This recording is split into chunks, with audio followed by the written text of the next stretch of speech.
is not ever to be the case in the heart of a true believer that we see only pieces or parts of our life and our state in this world as from God. We need to learn to see the broad picture. Everything that we experience is decreed and foreordained by God. And that's what enables us to bear up under, especially the difficulties.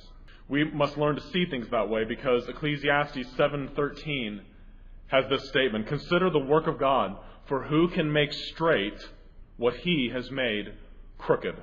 And thus we will always have different crooks in our lot in life. We will always have different things that are bent or out of shape, and we have to recognize this is the work of God. That's what the writer is saying. Consider the work of God, for who can make straight what He has made crooked? Let's consider just a few biblical examples of this. Leah, her blessing was that she had an open womb, and she bore Jacob, her husband, 6 sons. But the crook in her lot was that she had tender eyes, and she was not as loved as Rachel, her sister.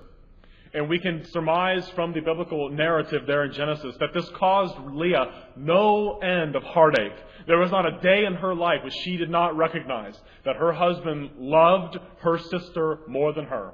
Rachel, on the other hand, had the great blessing of being blessed with physical beauty and a husband that loves her. But the crook in her lot was her barrenness. And this troubled her to no end because this was a culture very different from ours where barrenness was seen as a horrible calamity, as a great disaster that could come upon a family.